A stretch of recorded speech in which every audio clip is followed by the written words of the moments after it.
یہ ماشاءاللہ ہمارے گھر کے ساتھ یہ مسجد ہے، اور الحمدللہ اس مسجد اور مدرسے کی ساری ذمہ داری جو ہے نا وہ اللہ تعالیٰ نے میرے اوپر ڈالی ہوئی ہے۔ یہ اللہ کا فضل ہے کہ اللہ پاک دین کا کام لے رہے ہیں، اس کی مہربانی ہے، اس کا کرم ہے۔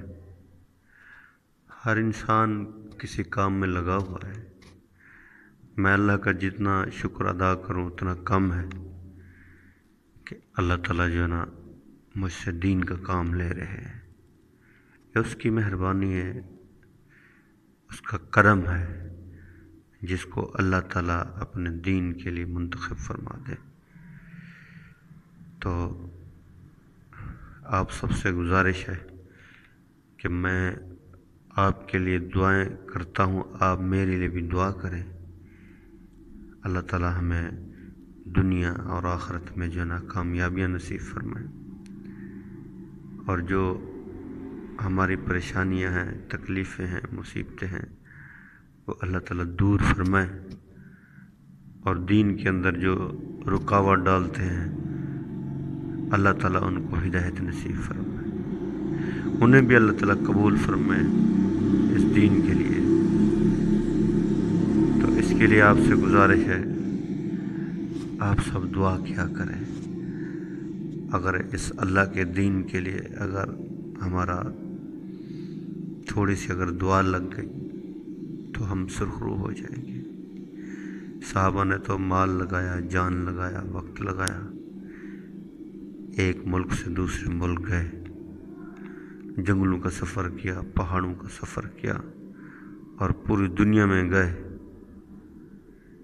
تو ہمیں یہ کلمہ جو ہے نا ماں کی گود میں ملا ہے، ہم پیدا ہوئے اور کلمہ ہمارے ماں باپ نے ہمیں سکھا دیا، پڑھو بیٹا لا الہ الا اللہ، بچپن سے پڑھتے آ رہے ہیں۔ تو یہ کلمہ جو ہے نا کلمے کے اوپر بڑی محنت ہوئی ہے، یہ صحابہ کرام نے پہنچایا ہے یہاں تک۔ کتنی محنت کر کے وہ لوگ آئے تھے۔ ہم مسجد نہیں جا سکتے، 5-10 منٹ ہمارے پاس نہیں ہے نماز کے لیے، تو آپ سب حضرات کوشش کیا کریں کہ نماز کی جو ہے نا پابندی کریں گے انشاءاللہ۔ جو میرے بھائی اور جو میری بہنیں نماز پڑھتی ہیں، اللہ تعالیٰ ان کو جزائے خیر دے۔ اگر کسی کے اندر سستی ہے تو وہ جو نا ضرور جو نا نماز ادا کرے، اور اپنی زندگی میں جو ہے نا اس نماز کو شامل کریں۔ باقی ہر چیز کو ہم نے شامل کیا ہے، کھانا پینا، کاروبار، دکان، ہر چیز۔ تو نماز کی بھی ترتیب بنا لیں، بڑا فائدہ ہے، دنیا آخرت کا فائدہ ہے۔ اللہ آپ سے راضی ہو، آمین، جزاکم اللہ خیر۔